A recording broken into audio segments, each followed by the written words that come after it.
The fact that Provincetown prints are the American form of printmaking, to me, that makes it incredibly special. You know, it didn't develop in New York. It didn't develop in LA. It was right here in Provincetown.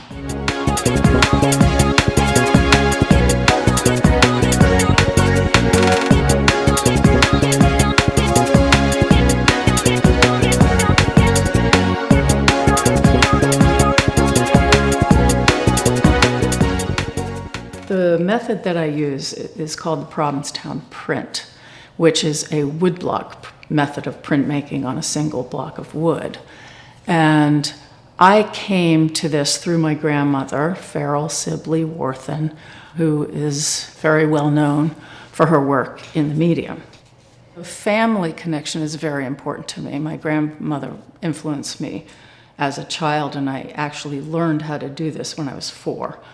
And then put it aside and did other things. Previous to that, I'd been painting kind of very abstractly, very expressionistically, big, large forms. The white line woodblock print requires that one contain oneself a little bit.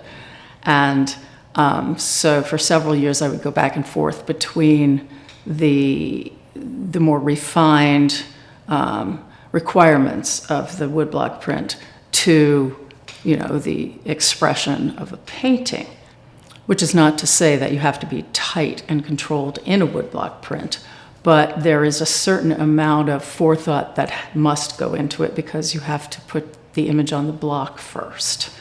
I was invited by Lamia Inc., which is a New York-based cultural artist exchange program, which I don't think is in existence anymore. But so they would have artists from Japan come over here, we would host them, exhibit them, and then we would go over there. So I was invited to be the first one from here to do that. And then I went on the trip and I did the lecture and I taught the artists. And meanwhile, I don't speak Japanese. I have no language skills in that department.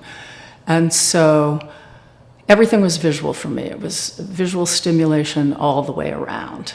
And what I saw was a lot of ravens and, you know, sounds and, you know, this beautiful, beautiful landscape, very warm people. It was extremely inspiring. So when I got back, you know, I wanted to somehow put that down in the prints. I wanted to expand after this trip.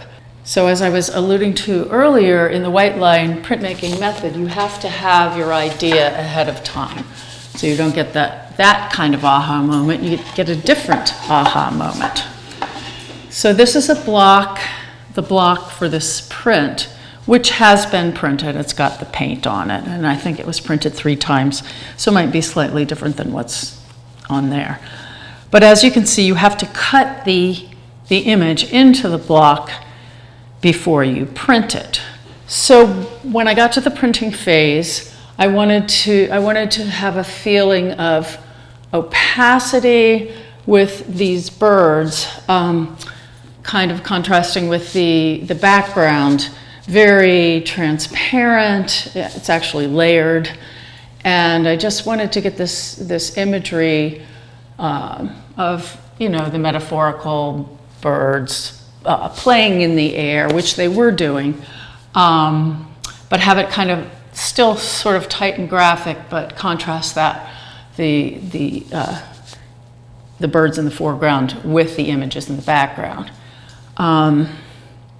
This was a little challenging, this background. It's kind of hard to do, and I love doing it, working in a larger format with different layers and trying to get a consistency of the background. This arc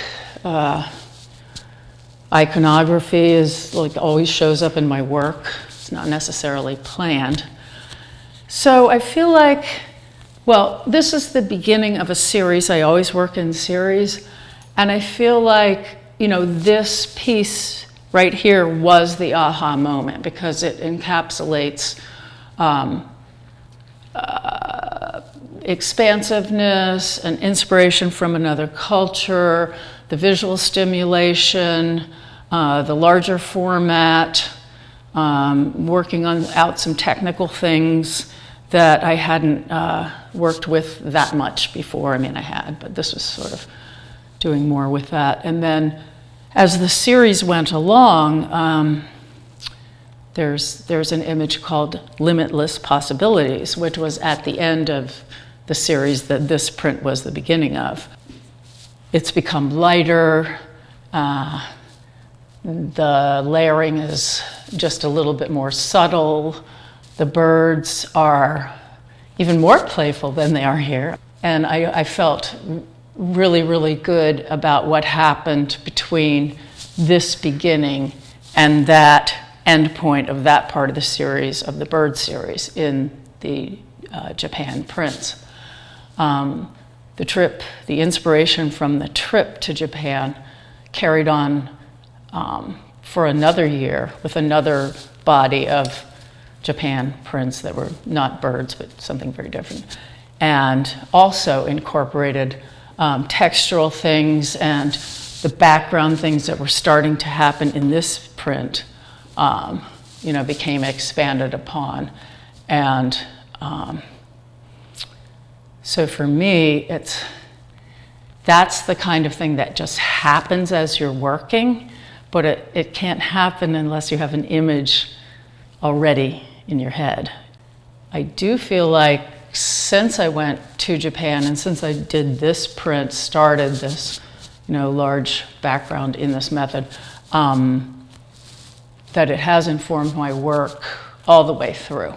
And even when I go back to doing more traditional pieces and more opaque pieces, it seems like there's always some kind of layering technique that I feel like came to fruition during this process and began with this print. I pretty much devoted my entire career to teaching it, lecturing about this method, and as well as doing my own work within the method.